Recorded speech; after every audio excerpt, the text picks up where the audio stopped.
நான் எப்படி படிப்பேன்னா, sir first நடத்துகிறப்பவே ஒரு தடவை ஃபுல்லாக வந்து லெசனை வாசிப்பாங்க. வாசிச்சுட்டு அடுத்து மீனிங் சொல்லுவாங்க. மீனிங் சொல்லிவிட்டு ஷார்ட்கட் சொல்லுவாங்க. அந்த ஷார்ட்கட்டை நம்மளை 100 தடவை இங்கே சொல்ல வைப்பாங்க. திரும்ப அடுத்த நாள் மார்னிங்லையும் அதே தான் நம்ம டெஸ்ட்டாக எழுதுவோம். அந்த டெஸ்ட்டு பார்த்திங்கன்னா நார்மல் டெஸ்ட்டெல்லாம் கிடையாது.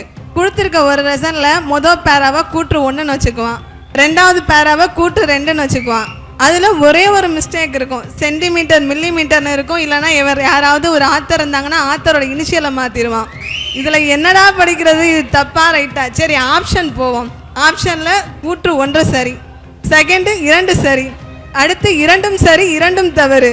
இதில் என்ன தப்பு என்ன சரி சரின்ட்டு இப்படியே போய்கிட்டு இருந்துச்சு. ரொம்ப நாள் வந்து நிறைய வந்து இம்போசிஷன் தான் வாங்குவேன். ஆனால் கடைசியில் பார்த்தோன்னா நிறைய மெடல்ஸ் வாங்க ஆரம்பிச்சிட்டேன். சரி, இவங்க இப்படி தான் கொஸ்டின் கேட்குறாங்க, நம்ம இப்படி தான் இப்போ படிக்கணுன்ட்டு அட்டை படிக்க ஆரம்பிச்சிட்டேன்.